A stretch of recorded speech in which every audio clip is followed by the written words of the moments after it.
keluarga kerajaan Allah, welcome to GB Rock Bellagio Service. Sesaat lagi kita akan memulai ibadah online streaming ini. Mari kita pastikan kita telah menyiapkan hati, waktu, dan ajak anggota keluarga saudara untuk bersama-sama memuji dan menyembah Tuhan, serta mendengarkan kebenaran firman-Nya. Ibadah ini juga disertai dengan perjamuan kudus. Jadi pastikan saudara telah menyiapkan roti dan juga anggur sebelum mengikuti ibadah. Sebagai langkah untuk mempersiapkan generasi muda untuk menjadi the representative of Christ Kingdom, Rocky Bellagio telah menyiapkan kegiatan berupa Bible Study yang dapat diikuti oleh adik-adik Rocky dengan mengklik link yang akan dibagikan melalui grup WhatsApp. Kami yakin dan percaya melalui ibadah online streaming ini, kita semua akan diberkati dan mengalami lawatan Tuhan yang luar biasa. Selamat beribadah, Tuhan Yesus memberkati.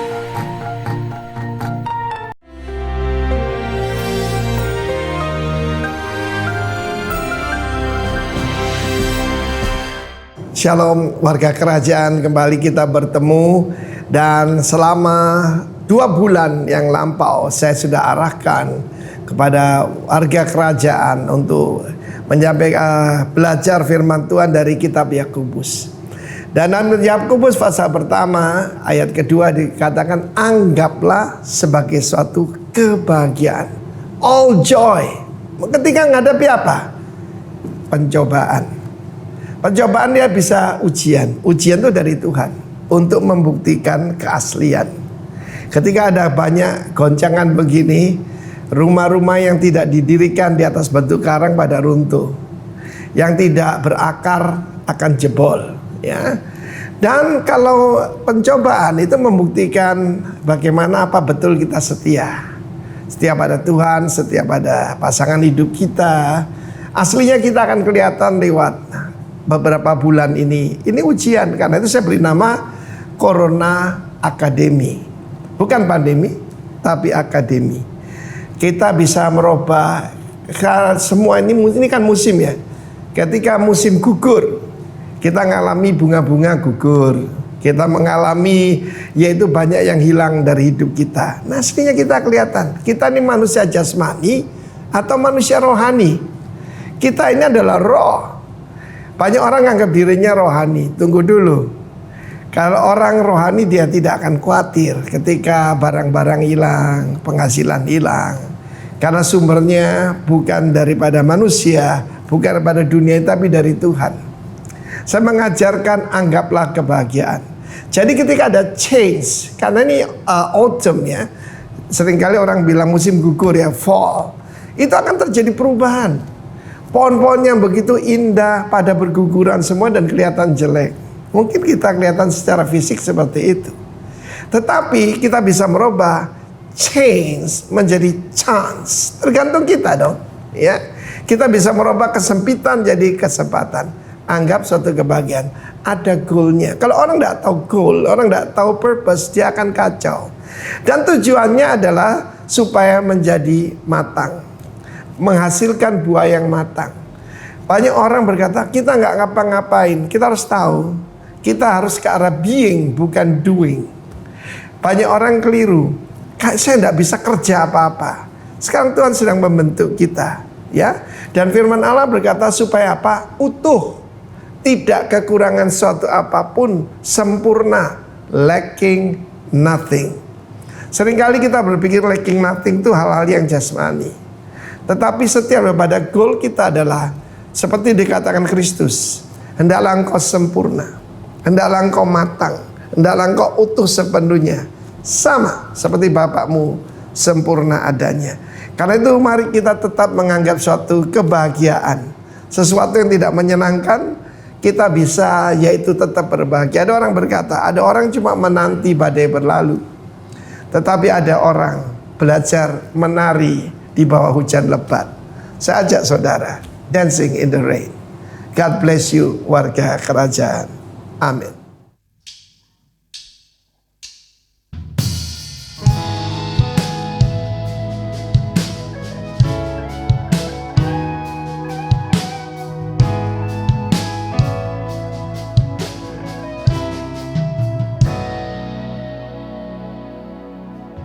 Ku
Yesus hanya Kau yang ku percaya. Di setiap waktu tiada lain yang ku andalkan selain Kau. Yesus, berkatmu lebih pikiranku, jalanmu di atas segala jalanku.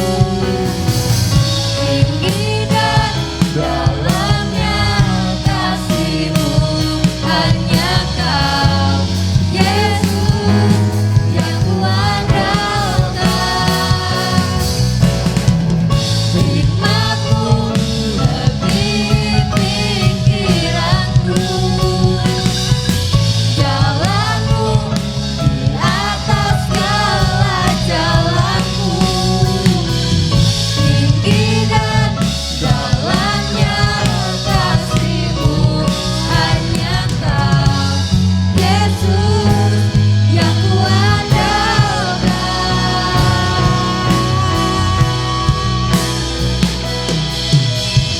Yesus, hanya Kau yang ku andalkan, melebihi siapapun juga.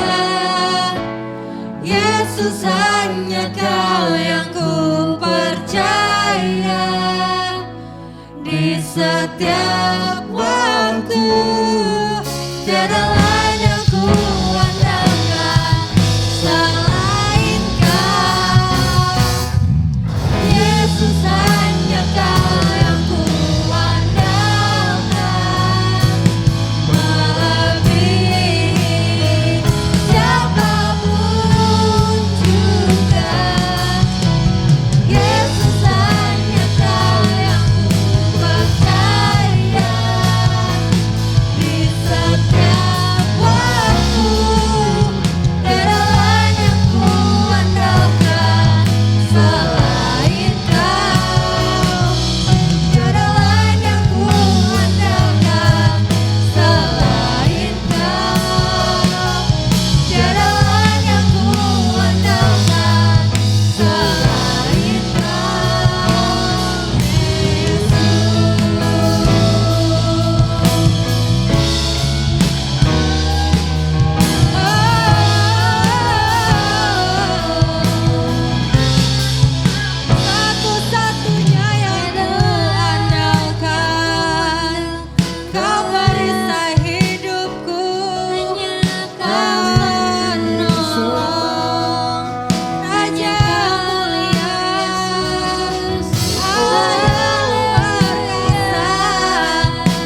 Haleluya. Senang bisa berjumpa kembali dengan seluruh jemaat Tuhan.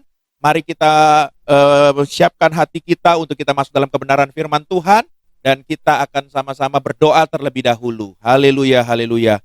Bapa di dalam kerajaan surga, kami bersyukur buat kebaikan dan kemurahan-Mu.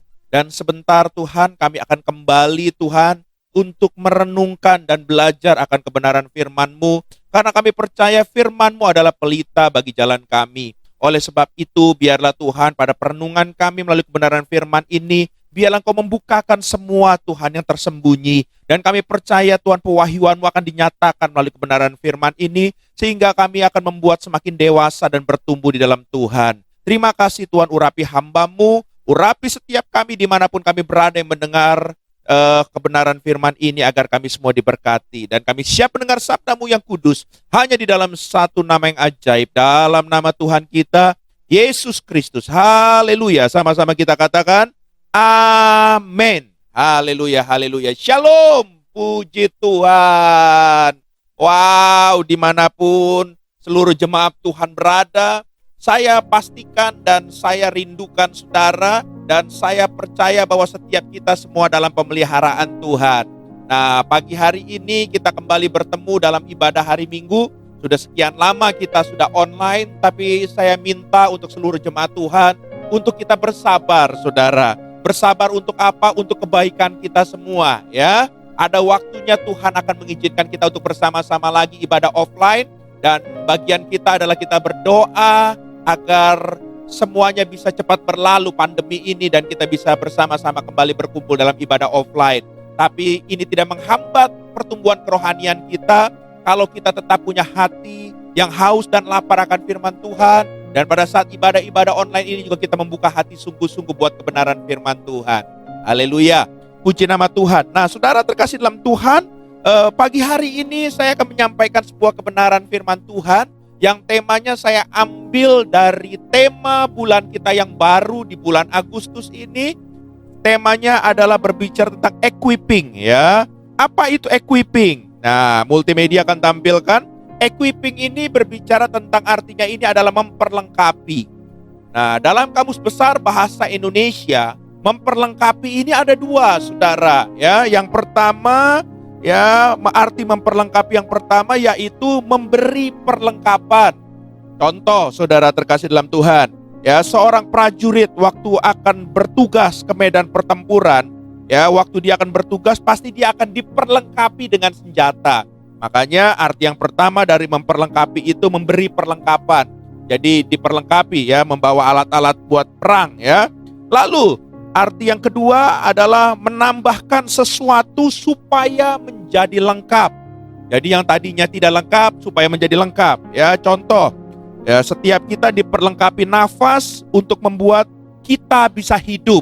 Walaupun kita manusia, kalau nggak ada nafas, kita nggak bisa dikatakan manusia hidup. Tapi supaya kita bisa hidup, kita akan diperlengkapi dengan nafas. Nafas kehidupan itu yang membuat kita menjadi seorang pribadi yang menjadi manusia yang hidup dan menjadi manusia yang luar biasa. Nah, jadi ini adalah dua arti dari kata memperlengkapi atau equipping.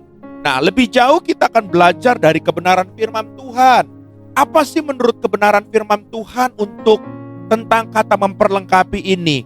Yuk kita sama-sama mengajak saudara membuka dari satu kebenaran firman Tuhan yang saya ambil dari 1 Tesalonika pasal yang pertama, ayat yang ke-6 sampai dengan yang ke-7.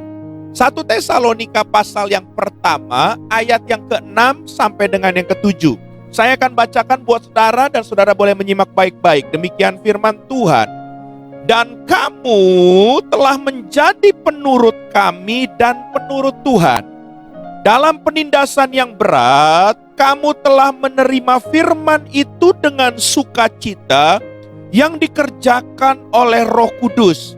Sehingga kamu telah menjadi teladan untuk semua orang yang percaya di wilayah Makedonia dan Akhaya. Saudara, kalau saudara baca dari dua ayat ini, saudara akan bisa merenungkan ada beberapa kata-kata yang akan membuat kita semakin mengerti dari isi kebenaran firman Tuhan ini sendiri. Yang pertama yang saya ingin ajak saudara merenungkan, di ayat yang ke-6 dikatakan, dan kamu telah menjadi penurut kami dan penurut Tuhan. Ya, dikatakan penurut kami. Nah, saudara, kalau kata kami itu berbicara lebih daripada satu orang, betul? Kalau kita baca dalam slide berikutnya, PowerPoint berikutnya, dalam 1 Tesalonika pasal yang pertama, ayat yang pertama, di situ ditulis begini, saudara. Kita naik ya, jadi ya, dari ayat yang ke-6 kita naik ayat yang pertamanya. Dikatakan begini, dari Paulus, Silvanus, dan Timotius kepada jemaat, orang-orang di Tesalonika yang di dalam Allah Bapa dan di dalam Tuhan Yesus Kristus, kasih karunia dan damai sejahtera menyertai kamu. Artinya, saudara terkasih dalam Tuhan, surat ini ditulis oleh Rasul Paulus, Silvanus, dan Timotius kepada jemaat yang ada di Tesalonika. Makanya tidak heran kalau di ayat yang ke-6 itu dikatakan kamu telah menjadi penurut-penurut kami dan penurut Tuhan. Ya, artinya begini, saudara. Jadi ketika orang ini dalam sebuah tim penggembalaan, Paulus, Silvanus, dan Timotius menggembalakan jemaat yang ada di Tesalonika.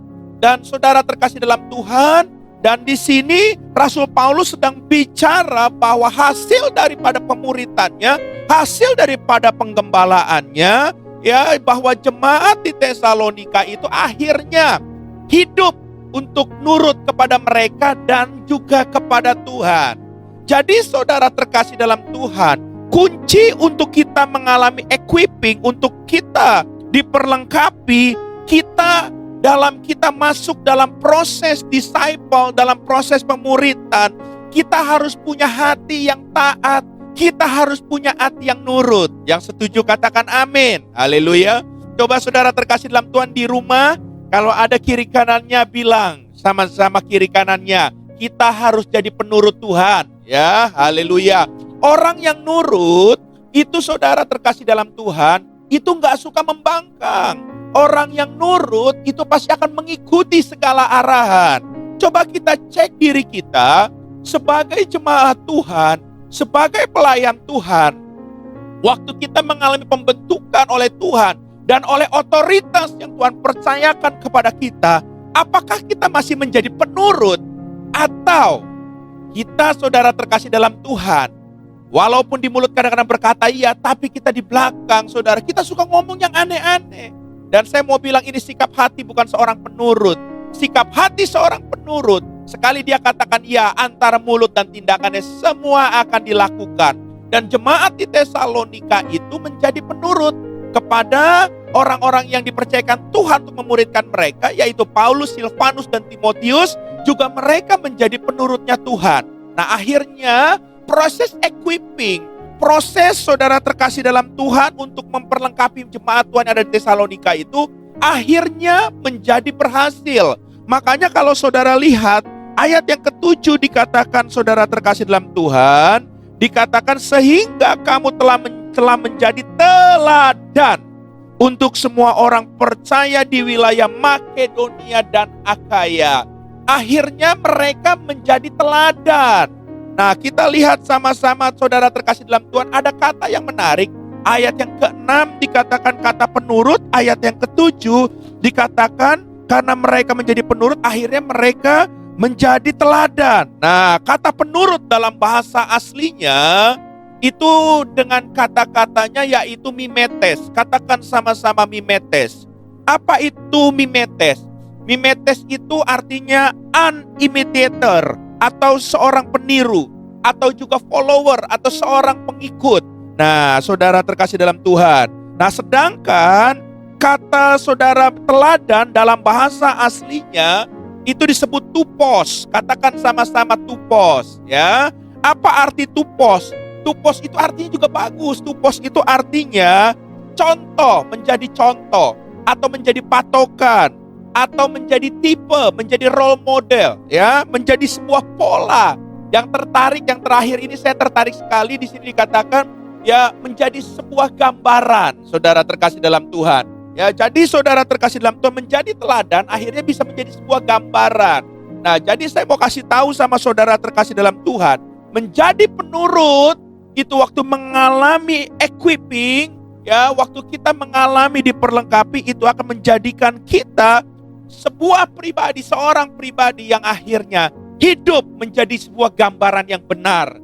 Nah, gambaran apa sih ya yang kita harus pikirkan? Apa yang dimaksud dengan firman Tuhan tentang gambaran ini? Saya mengajak kita sama-sama menarik mundur dulu dari kitab Kejadian. Kitab Kejadian pasal yang pertama, ayat yang ke-26 sampai dengan yang ke-27 ini bicara soal gambaran manusia. Dikatakan ayat yang ke-26, Kejadian 1 ayat 26, demikian. Berfirmanlah Allah, baiklah kita menjadikan manusia menurut gambar dan rupa kita, supaya mereka berkuasa atas ikan-ikan di laut, dan burung-burung di udara, dan atas ternak, dan atas seluruh bumi, dan atas segala binatang melata yang merayap di bumi. Ayat 27, perhatikan. Maka Allah menciptakan manusia itu menurut gambarnya. Menurut gambar Allah diciptakannya dia, laki-laki dan perempuan diciptakannya mereka.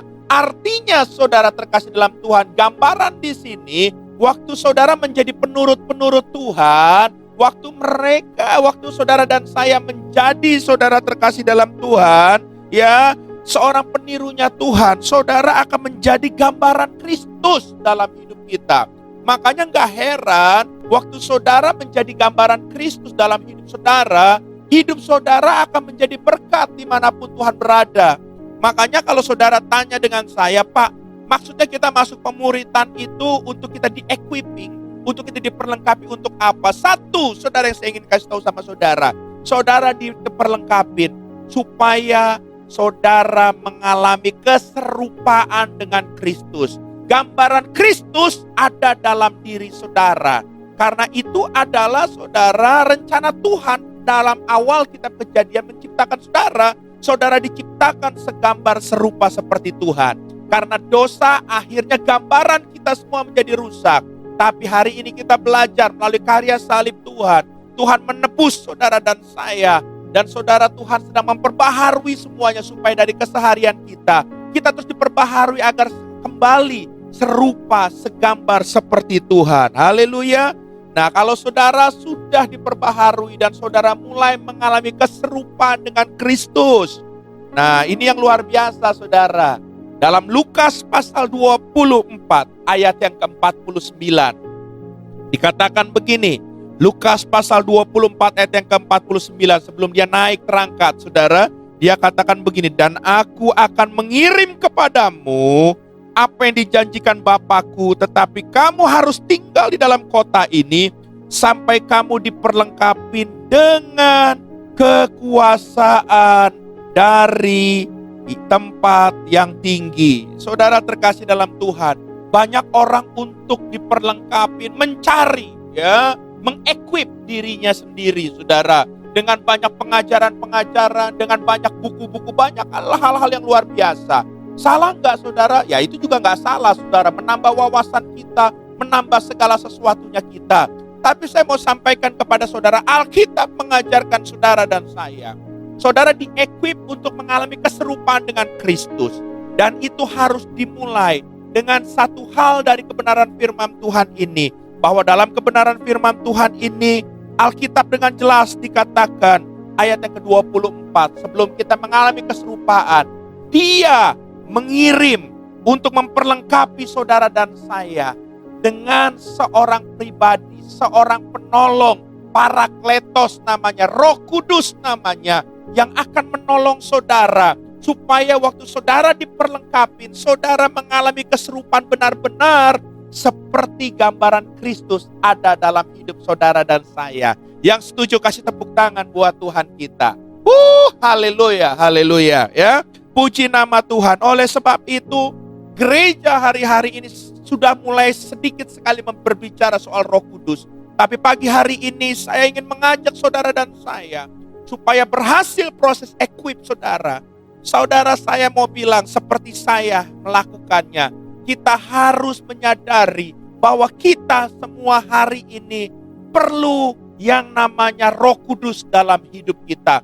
Roh Kudus itu yang akan membuat kita maksimal waktu kita diperlengkapi oleh Tuhan, ya. Nah, saya mau sampaikan kepada saudara ada hal-hal yang luar biasa, ya. Next slide. ya akan ditampilkan. Ada 4 alasan kita perlu diperlengkapi oleh Roh Kudus. Yang pertama, saudara perlu diperlengkapi oleh Roh Kudus. Yang pertama, karena Roh Kudus memberikan kita kuasa untuk menjadi anak-anak Allah. Katakan anak-anak Allah. Haleluya. Kasih tahu kiri kanan saudara, bilang, kamu dan saya, kita adalah anak Allah. Ya, kamu dan saya, kita adalah anak Tuhan. Jadi Roh Kudus ada untuk memberikan kita kuasa supaya kita menjadi sah, menjadi anak-anak Tuhan. Coba kita lihat sama-sama ayatnya. Dalam Injil Yohanes pasal yang pertama ayat yang ke-12. Dikatakan begini, Injil Yohanes pasal yang pertama ayat yang ke-12. Tetapi semua orang menerimanya, diberinya kuasa supaya menjadi anak-anak Allah, yaitu mereka yang percaya dalam namanya. Kalau kita menerima Roh Kudus, kita menerima Yesus, kita percaya kepada nama Yesus, kita percaya saat itu juga kita menjadi anak-anak Tuhan. Saya tertarik dengan kata diberinya kuasa. Kuasa di sini saudara, dalam bahasa aslinya itu adalah exousia. Katakan sama-sama exousia. Ya, exousia atau kuasa di sini berbicara tentang otoritas. Katakan sama-sama otoritas. Jadi waktu saudara menerima Roh Kudus dan saudara diberikan kuasa, saudara diberikan exousia, saat itu juga saudara akan menerima otoritas yang datang dari Tuhan. Ya, dan saya mau bilang sama saudara, waktu saudara menerima otoritas yang dari Tuhan, saudara benar-benar menjadi anak Tuhan, yang saudara bisa mengalami seluruh fasilitas kerajaan Tuhan dalam hidup saudara. Saudara ingat gak, saudara terkasih dalam Tuhan, Alkitab pernah mencatat sebuah kisah tentang cerita anak yang terhilang. Dia anak orang kaya, tapi hidupnya mau semau-maunya. Orang tuanya, ayahnya masih hidup, tapi karena dia pengen berfoya-foya, dia minta bagian warisannya, saudara. Saya cuma seringkali merenungkan dalam hati saya berpikir ini anak-anak yang kurang ajar. Orang tua masih hidup, tapi dia masih sudah mau terima warisannya, minta bagian warisannya. Dan akhirnya orang tuanya itu memberikannya. Ya, dan akhirnya anak ini berfoya-foya, dia pergi bahkan sampai jauh ke luar negeri. Tapi apa yang terjadi?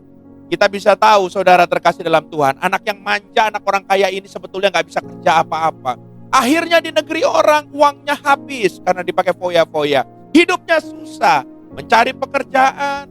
Akhirnya karena dia tidak bisa bekerja, akhirnya bekerjanya pun akhirnya buat sesuap nasi, buat sesuap makanan untuk dia terima.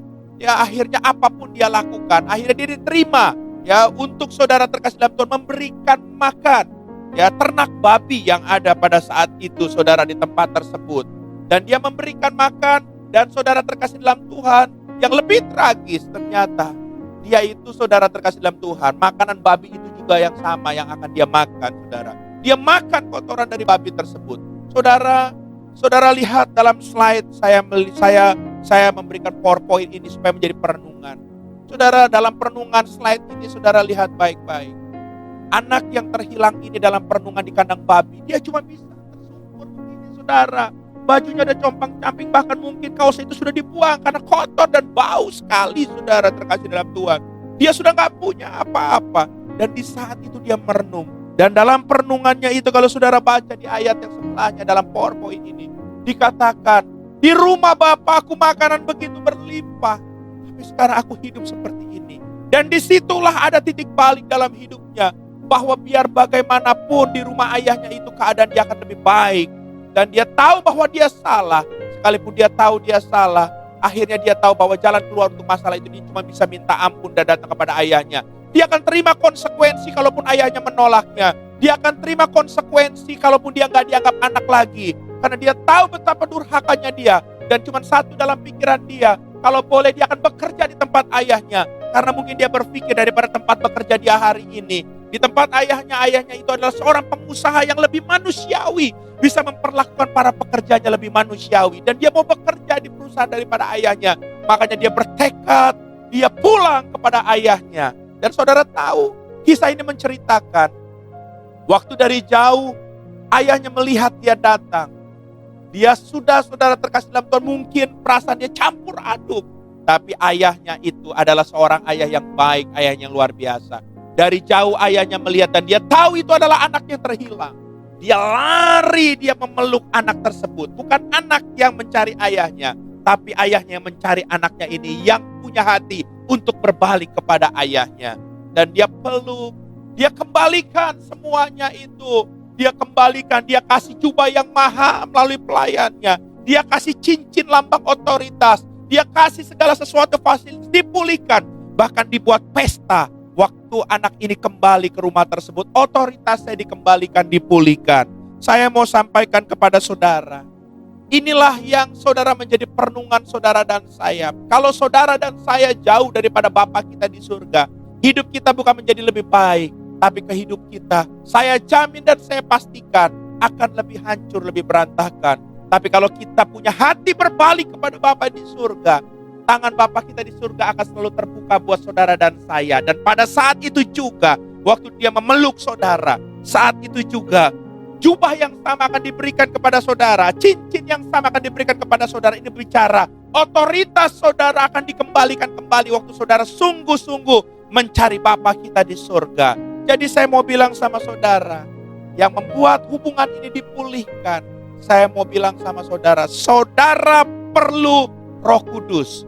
Jadi sifat yang pertama, alasan kita perlu diperlengkapi oleh Roh Kudus. Karena Roh Kudus memberikan kita kuasa untuk kita menjadi anak-anak Allah. Satu ayat penutup di poin yang pertama ini. Kita lihat sama-sama dalam Roma pasal yang ke-8.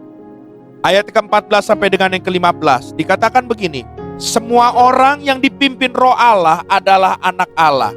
Jadi gak mungkin anak Allah itu gak dipimpin sama Roh Kudus, ya. Ayat 15. Sebab kamu tidak menerima roh perbudakan yang membuat kamu menjadi takut lagi. Tetapi kamu telah menerima roh yang menjadikan kamu anak Allah. Oleh roh itu kita berseru, ya Aba, ya Bapa. Haleluya. Kasih tepuk tangan buat Tuhan kita. Jadi kita perlu Roh Kudus karena Dia akan memperlengkapi kita, ya, supaya kita menjadi anak Tuhan yang sesungguhnya. Poin yang kedua yang saya ingin sampaikan kepada saudara, ya, poin yang kedua, kenapa kita perlu Roh Kudus untuk memperlengkapi hidup kita? Poin yang kedua, karena Roh Kudus memperlengkapi kita supaya kita memiliki sifat kudus dalam hidup kita. Jujur, waktu kita jauh dari Tuhan, kita sudah gak berpikir lagi soal yang namanya kekudusan hidup ini. Karena dosa membuat kita dan membuat kita hidup dalam segala sesuatu pencemaran dalam dunia ini. Dan hidup kita justru hidup sebaliknya. Bukan dalam kekudusan, hidup kita ini untuk menyenangkan kedagingan. Mungkin kita melakukan hal-hal yang mungkin saudara mendukakan hati Tuhan.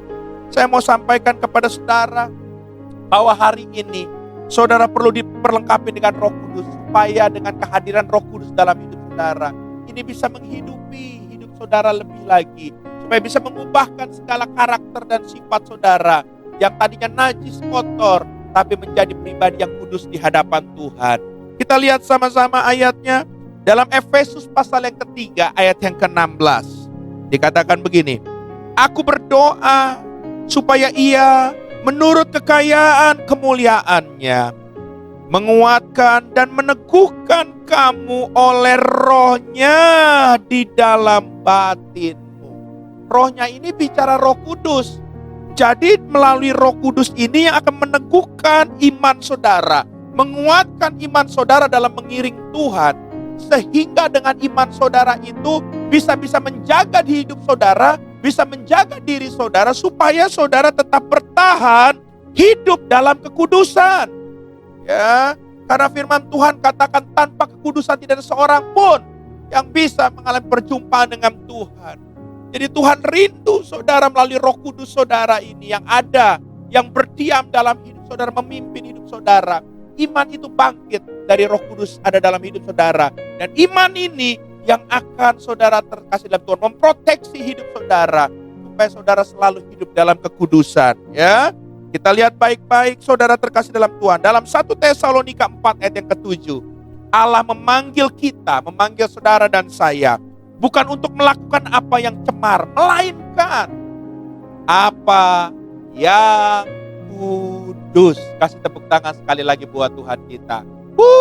Haleluya, haleluya. Dari awal skenario Tuhan, karena dia kudus adanya, ingin menjadikan saudara juga kudus. Amin. Haleluya. Ya, jadi saya mau sampaikan kepada saudara contoh daripada bicara hidup dalam kekudusan ini. Kita pasti tahu semua cerita soal Yusuf.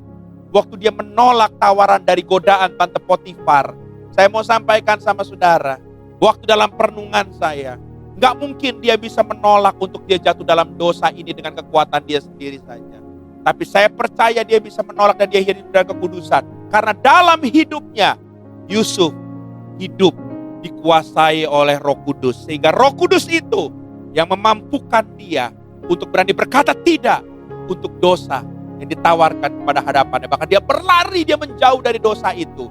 Dan akhirnya kita tahu sama-sama, Yusuf berkemenangan dan Yusuf menjadi luar biasa dipromosi oleh Tuhan. Kasih tepuk tangan sekali lagi buat Tuhan kita. Haleluya, haleluya, haleluya. Poin yang ketiga yang saya ingin sampaikan kepada saudara. Poin yang ketiga, Roh Kudus memperlengkapi saudara dan saya, yaitu untuk bisa mengalahkan iblis atau mengalahkan kejahatan. Sebab tanpa Roh Kudus, saudara akan menjadi pribadi yang selalu kalah dalam peperangan rohani. Tapi dengan adanya Roh Kudus akan membuat saudara bisa mengalahkan iblis atau bisa mengalahkan kejahatan yang saudara terkasih dalam Tuhan. Selama ini mungkin saudara ada dalam dunia kejahatan itu sendiri. Ya, kita lihat sama-sama dalam 2 Korintus pasal 10 ayat yang ketiga sampai dengan yang keenam. Ayat yang ketiga, demikian firman Tuhan. Memang kami masih hidup di dunia, tetapi kami tidak berjuang secara duniawi. Ya.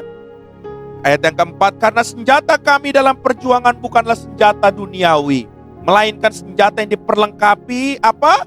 Dengan kuasa Allah yang sanggup untuk meruntuhkan benteng-benteng. Ayat yang kelima, kami mematahkan setiap siasat orang dan merubuhkan setiap kubu yang dibangun oleh keangkuhan manusia. Untuk menentang pengenalan akan Allah, kami menawan segala pikiran dan menaklukkannya kepada Kristus. Jadi saya mau bilang sama saudara, kita bisa bilang, Pak, tapi kita masih hidup di dunia. Betul, saya dan saudara sama, kita masih hidup di dunia. Haleluya. Coba kalau nggak percaya kita tes dulu. Kita cubit sama-sama tangan kita. Kalau masih kerasa sakit, artinya kita masih di dunia yang sama. Amin. Saudara, kita masih di dunia yang sama. Dan godaan dunia pun masih sama. Tapi Alkitab berkata, kalau kita berjalan bersama dengan Roh Kudus, kita bisa, saudara, berkemenangan. Menang atas segala godaan iblis. Menang dari segala kejahatan yang saat ini mungkin saudara ada di lembah kekelaman dalam hidup saudara. Saya, saudara terkasih dalam Tuhan, tertarik dengan kisah daripada seorang rasul yang bernama Rasul Paulus. Tahukah saudara, sebelum dia menjadi Paulus, dia itu bernama Saulus. Memang dia orang pintar, memang dia orang kaya pada zamannya itu. Dia orang yang luar biasa, saudara, dia punya kuasa. Tapi saya mau bilang sama saudara, dia hidup dalam dunia kejahatan. Dia membunuh hamba-hamba Tuhan. Dia menutup gereja-gereja Tuhan. Dia melakukan hal-hal yang sebetulnya di hadapan Tuhan itu mendukakan hati Tuhan. Sampai akhirnya, kalau saudara lihat slide, akhirnya dia mengalami perjumpaan dengan Tuhan. Dia mengalami pertobatan ya di Damsyik, ya. Dan akhirnya dia kembali ke Damsyik, ya. Dia melarikan diri dan dia mengalami Tuhan dan dia menuju Yerusalem dan saudara lihat ini kisahnya semuanya. Sampai akhirnya dia menjadi misionaris, Tuhan panggil dia. Dan namanya dirubah dari Saulus yang adalah pembunuh, penganiaya orang Kristen, dirubah menjadi Paulus. Saya mau sampaikan sama saudara, Tuhan sanggup merubah masa lalu kita menjadi manusia baru. Menjadi pribadi yang punya masa depan yang indah dan penuh pengharapan. Iblis tidak bisa menawan kita lagi. Kejahatan tidak bisa lagi memegang kita. Kenapa? Karena Kristus telah menebus saudara dan saya. Dan Roh Kudus itu akan menolong saudara dan saya. Ya, haleluya, haleluya. Yang terakhir, poin yang keempat yang saya ingin sampaikan kepada saudara. Ya, poin yang keempat, Roh Kudus memperlengkapi saudara dan saya untuk menjadi saksinya. Ya, jadi saudara dan saya, saudara perlu diperlengkapi oleh Roh Kudus. Karena tanpa Roh Kudus, saudara nggak akan punya keberanian untuk bersaksi. Tapi dengan adanya Roh Kudus dalam hidup saudara, saudara akan memiliki keberanian untuk bersaksi, untuk menginjil, untuk menjangkau jiwa, mencari jiwa buat Tuhan. Kita lihat sama-sama ayatnya. Di Kisah pasal yang pertama ayat yang ke-8 dikatakan, saudara, tetapi kamu akan menerima kuasa kalau Roh Kudus turun ke atas kamu, dan kamu akan menjadi saksiku di Yerusalem, di seluruh Yudea, Samaria, sampai ke ujung bumi. Kata kuasa di sini dalam bahasa aslinya disebut dunamos. Katakan sama-sama dunamos. Dari kata dunamos muncul kata dinamit. Ya, dinamit itu kalau dipakai ada pemicunya, dihidupkan, bisa menimbulkan ledakan-ledakan yang dahsyat, ledakan-ledakan yang luar biasa. Nah, inilah saudara terkasih dalam Tuhan. Kalau Roh Kudus dicurahkan dan saudara terima Roh Kudus, saudara diperlengkapi oleh Roh Kudus, maka ada hal-hal ledakan-ledakan yang luar biasa dalam hidup saudara yang akan mempermuliakan Tuhan. Hal-hal yang spektakuler, hal-hal yang mungkin tadinya orang menganggap saudara remeh, tapi hari orang akan melihat bahwa saudara dipakai di tangan Tuhan yang hidup, dan saudara akan dipakai secara luar biasa. Itu karena ada Roh Kudus dalam hidup saudara. Satu lagi saya ingin mengajak saudara kita melihat Markus pasal 16 ayat yang ke-17 sampai yang ke-18. Dikatakan begini saudara terkasih dalam Tuhan. Markus pasal 16 17 sampai 18. Tanda-tanda ini akan menyertai orang-orang percaya. Mereka akan mengusir setan demi namaku. Mereka akan berbicara dalam bahasa yang baru bagi mereka. Mereka akan memegang ular, dan sekalipun mereka minum racun maut, mereka tidak akan mendapat celaka. Mereka akan meletakkan tangannya atas orang sakit, dan orang itu akan sembuh. Haleluya. Saudara lihat contoh di Alkitab, salah satunya Petrus yang dipenuhi oleh Roh Kudus. Maka pelayanannya itu dia menginjil dengan berani, bahkan bisa menyembuhkan orang sakit, dan kuasa-kuasa lain dinyatakan. Saya mau sampaikan kepada saudara dan saya, kalau ada Roh Tuhan, Roh Kudus berdiam dalam hidup kita, saudara gak akan tahan untuk saudara gak bersaksi soal Tuhan, menceritakan Tuhan. Saudara akan menyaksikan segala kebaikan Tuhan yang saudara alami. Jadi bersaksi itu bukan cuma saudara terkasih dalam Tuhan, berbicara nawarin orang terima Yesus seperti kita dagang. No, tapi kita bersaksi, menginjil itu kita bersaksi tentang siapa Tuhan yang kita sembah, Tuhan yang hebat, Tuhan yang hidup tersebut. Apa yang pernah Tuhan lakukan dalam hidup kita sampai kita ada hari ini. Itu yang harus kita saksikan. Dan itu adalah bagian dari sebuah penginjilan. Dan saudara bisa berani menceritakan tentang Tuhan kepada orang-orang yang membutuhkan, orang-orang yang ada di sekitar kita, bahkan yang bukan non-Kristen. Saudara, kalau Roh Kudus berdiam dalam hidup saudara, Roh Kudus itu akan mengurapi lidah bibir saudara, dan saudara gak bisa tahan. Saudara ketemu orang, pasti saudara mau cerita soal Tuhan yang saudara sembah. Haleluya. Sehingga ini akan menjadi penginjilan yang efektif. Jadi saya mau bilang sama saudara, kalau saudara mau dipakai oleh Tuhan, penuhlah akan Roh Kudus.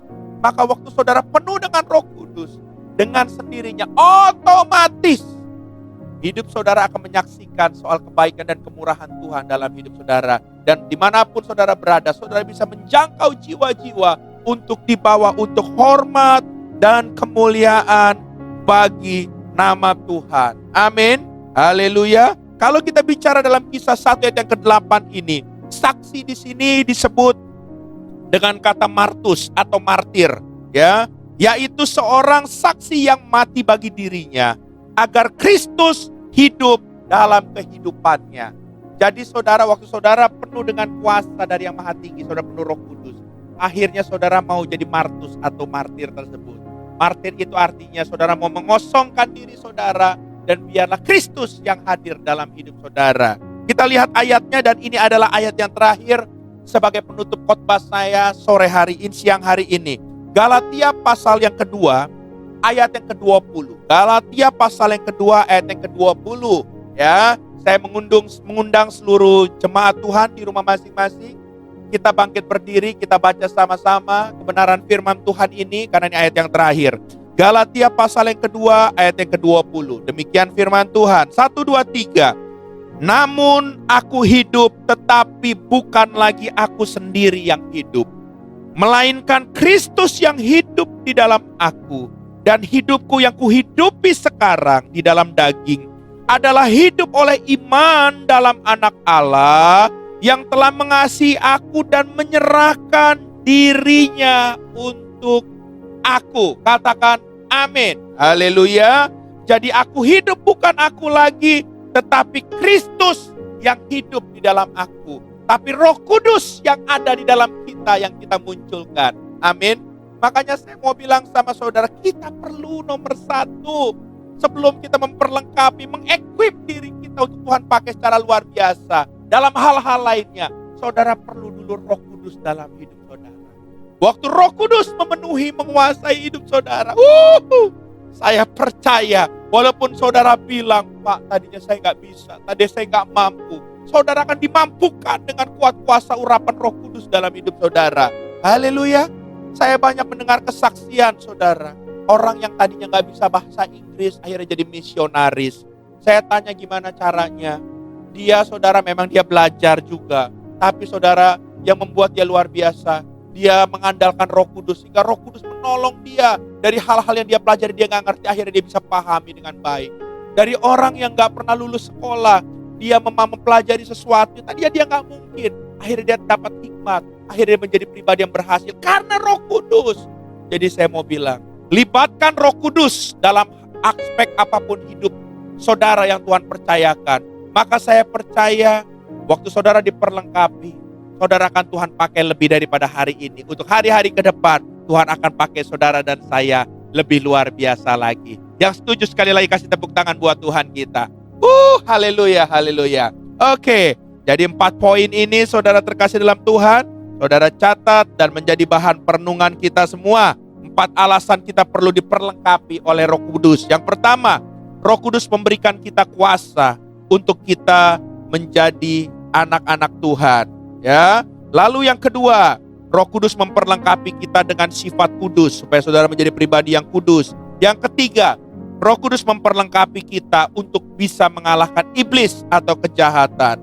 Yang keempat, Roh Kudus memperlengkapi kita untuk kita menjadi saksi Kristus. Haleluya. Mari kita tundukkan kepala, kita bersatu dalam doa. Bapa, kami bersyukur buat kebenaran firman-Mu yang kudus. Kami mengaminkan firman-Mu karena firman-Mu itu adalah ya dan amin.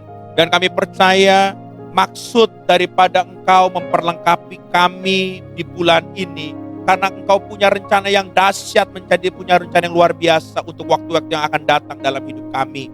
Mungkin kami tidak mengerti Tuhan akan bawa kami kemana. Tapi hari ini kami cuma mau berkata sebagai hamba Tuhan, sebagai jemaat Tuhan. Kami cuma mau berkata, ya Tuhan, kami siap untuk diperlengkapi oleh Engkau. Tapi satu hal yang kami minta, kami tahu segala sesuatu equip yang akan kami terima itu tidak akan berhasil tanpa campur tangan Engkau. Oleh sebab itu, kami pingin yang pertama-tama Tuhan, biar Roh Kudus yang betul-betul berdiam dalam hidup kami, melengkapi kami, membuat kami selalu penuh dengan Roh Kudus-Mu, sehingga kami percaya dengan kepenuhan Roh-Mu akan membuat apapun yang Engkau percayakan dalam hidup kami bisa berhasil dan nama Tuhan akan dipermuliakan melalui hidup kami. Terima kasih Tuhan, Engkau Tuhan yang dahsyat, Engkau Tuhan yang luar biasa. Biarlah Tuhan siang hari ini segala firman ini Tuhan kami terima dan kami percaya hidup kami akan mengalami kemaksimalan dalam Tuhan. Terpujilah nama-Mu, bahkan kami akan menjadi semakin serupa, segambar seperti Engkau. Karena maksud Engkau untuk memperlengkapi kami, supaya kami kembali serupa segambar dengan Engkau. Kami bisa menjadi gambaran Kristus, menjadi teladan, menjadi berkat dimanapun Tuhan taruh kami. Terima kasih, materaikan firman-Mu. Dalam nama Yesus kita semua tadi berkati. Sama-sama kita katakan amin. Kasih tepuk tangan buat Tuhan kita. Haleluya. Haleluya. Mari jemaat Tuhan, kita siapkan hati kita. Kita akan masuk dalam perjamuan kudus. Dan kita siapkan di rumah masing-masing, ya, baik itu roti dan anggurnya, atau kalau nggak ada boleh diganti dengan media yang lain. Tapi kita percaya bahwa ini adalah tubuh dan darah Kristus. Ya, mari kita siapkan dan kita akan memulai. Kita akan berdoa. Bapa, kami bersyukur dan kami melakukan ini bukan karena rutinitas, tapi kami tahu karena ada kuasa Tuhan di balik tubuh dan darah-Mu. Karena kami tahu Engkau mati di atas kayu salib untuk memberikan kami hidup yang sempurna. Oleh sebab itu kami percaya waktu kami menerima roti dan anggur ini, hidup kami akan dipulihkan, diubahkan. Hidup kami akan mengalami keserupaan dengan Engkau, dan kami percaya kemenangan menjadi bagian kami, putra-putri kerajaan-Mu. Terima kasih Tuhan, dalam nama Yesus kami siap menerima perjamuan ini. Haleluya. Amin. Saya percaya bahwa kita semua akan menerima roti dan anggur ini, dan kita menerimanya tentunya dengan ucapan syukur, dan kita menerimanya dengan iman, percaya kepada Tuhan. Karena saya percaya dengan iman kita akan melihat hal-hal yang luar biasa. Ditambah kita dimateraikan dengan tubuh dan darah Kristus. Haleluya. Mari kita angkat roti tinggi-tinggi di atas kepala kita. Demikian firman Tuhan. Dan sesudah itu ia mengucap syukur atasnya. Ia memecah-mecahkan dan berkata, inilah tubuhku yang diserahkan bagi kamu. Perbuatlah ini menjadi peringatan akan aku. Saudara-saudara percaya bahwa roti di tangan kanan saudara adalah tubuh Kristus. Katakan amin. Mari kita menyantap bersama-sama dalam nama Yesus.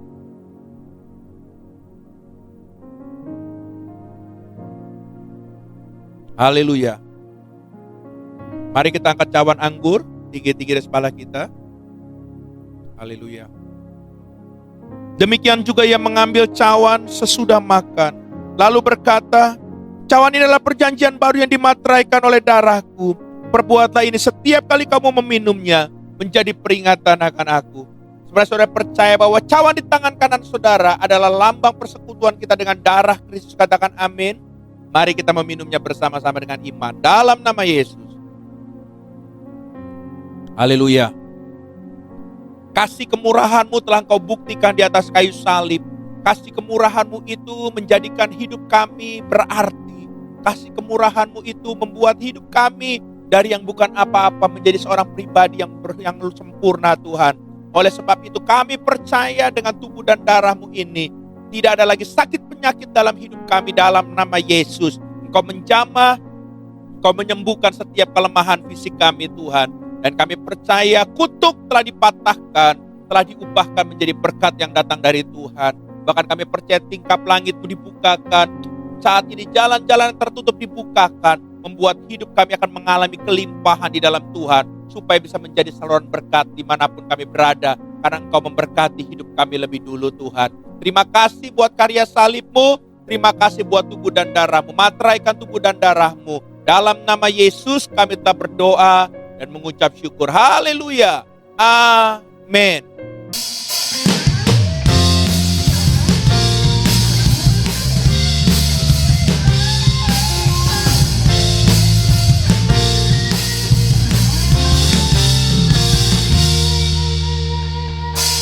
Alangkah indahnya hidup di dalam Tuhan. Dia mencurahkan berkat yang melimpah. Alangkah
for Rock News.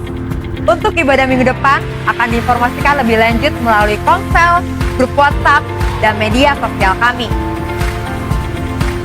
Doa puasa setiap hari Jumat malam sampai dengan Sabtu siang. Mari kita ambil bagian untuk berdoa bagi bangsa dan kota kita, Jakarta. Komsal, komunitas saling. Saudara dapat menghubungi gembala komsel masing-masing untuk memperlengkapi diri dalam menjalani kehidupan yang Tuhan sediakan. Mari kita bersama-sama membangun mesbah keluarga yang dapat saudara lakukan di rumah masing-masing setiap harinya. Saudara juga dapat memberkati pekerjaan Tuhan di tempat ini dengan memberikan persembahan melalui transfer bank atau QR Code sebagai berikut.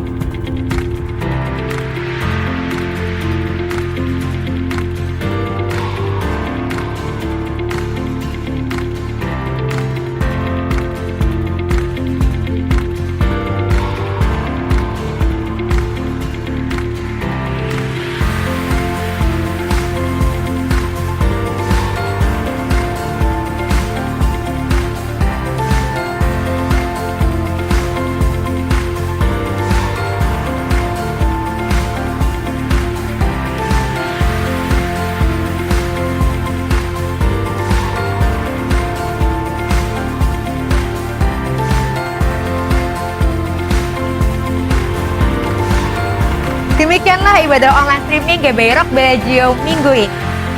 Selamat hari Minggu, Tuhan Yesus memberkati. Tiba saatnya kita akan mengakhiri ibadah kita siang hari ini. Dan sebelum kita mengakhiri, kita akan berdoa terlebih dahulu. Haleluya.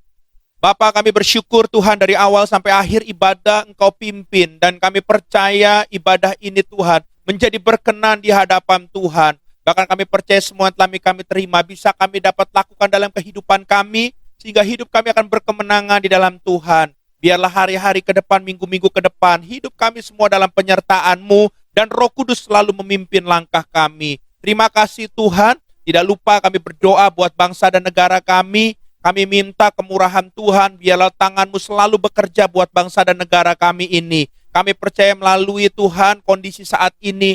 Ada maksud Tuhan yang sempurna, nyatakanlah maksud-Mu tersebut, sehingga melalui kejadian semuanya ini, akan ada penuaian jiwa-jiwa, Indonesia akan dipulihkan, nama Tuhan akan dipermuliakan, dan kami bawa Tuhan bangsa dan negara kami ini di dalam tangan-Mu Tuhan, bahkan kami percaya akan terjadi pemulihan dalam bidang ekonomi, dalam bidang apapun juga, dan kami berdoa buat para pemimpin bangsa kami dari yang tertinggi sampai yang terendah, kami minta roh takut akan Tuhan ada dalam hidup mereka, dan hikmat karisma Tuhan turun buat mereka. Sehingga dalam mereka memimpin bangsa dan negara kami ini akan dibawa sesuai dengan rencana dan kehendak Tuhan yang sesungguhnya. Terima kasih Tuhan.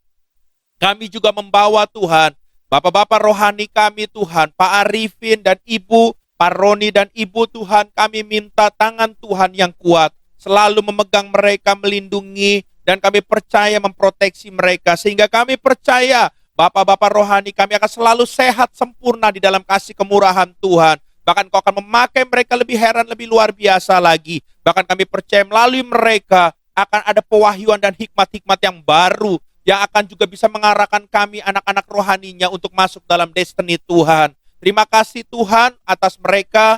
Kami serahkan mereka dan seluruh keluarga besarnya ke dalam tangan Tuhan. Dan sebentar Tuhan, kalau kami akan berpisah, kami akan mengakhiri ibadah kami, tapi kami percaya sekalipun ibadah berakhir, tapi persekutuan kami dengan Roh-Mu tidak akan pernah berakhir. Oleh sebab itu sebelum kami berpisah, kami siap menerima berkat yang datang dari Tuhan. Mari para jemaat Tuhan yang terkasih dalam Tuhan, angkat kedua tanganmu, arahkan hatimu dan pandang wajah Tuhan. Terimalah berkat daripada Allah Bapa di surga. Kasih dari Tuhan kita Yesus Kristus menyertai saudara dan saya mulai hari ini sampai Maranatha. Tuhan datang untuk kali kedua menjemput kita di awan-awan yang permai. Semua telah menerima berkat Tuhan. Sama-sama katakan amin. Kasih tepuk tangan buat Tuhan kita. Haleluya, haleluya.